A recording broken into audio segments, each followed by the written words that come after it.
যখন আল্লাহর শরীয়ত যারা মানে তাদেরকে আপনি অপমানজনক বক্তব্য বলবেন, এর অর্থ হচ্ছে আপনার আল্লাহর শরীয়তের বিরুদ্ধে অবস্থান নেবেন।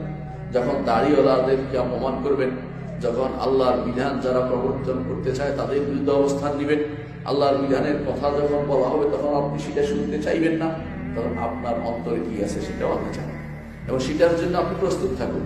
কবরে যাওয়ার সময় আল্লাহর মিল্লাতে রাসূলুল্লাহ আপনাকে দেওয়া হচ্ছে না, আল্লাহর মিল্লাতে ইহুদ ওয়ান নাসারা আপনি কবরে যাবেন।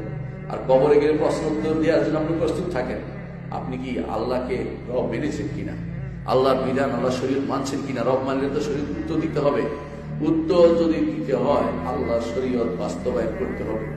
আপনার বিশ্বাস আছে কিনা আমি জানি না। বেশিরভাগ মানুষই কি বিশ্বাস করে কবরের পরে প্রশ্ন উত্তর দিতে হবে? এই প্রশ্নের উত্তর যদি বিশ্বাস থাকে তবে অন্যায়টা করতে পারে না।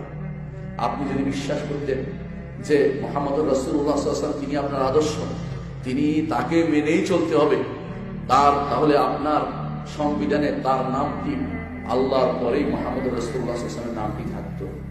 আপনার এখানে থাকতো বিসমিল্লাহ ওয়াসসালাতু ওয়াসসালামু আলা রাসূলিল্লাহ। এইটা সংবিধানে না থাকলে অর্থ হচ্ছে আপনি এখন পর্যন্ত আল্লাহ তাআলা যে ঈমান আনতে বলেছেন সেই ঈমান আপনি আনেননি। আপনি তৌফিক চেয়েছেন, মিল করতে চেয়েছেন, বিভিন্ন খান থেকে ধার করে একটা বানাতে চেয়েছেন। আপনি বানাতে চেয়েছেন ইয়াসা, আপনি চেঙ্গিজ খানের নীতি অনুসরণ করে চলেছেন।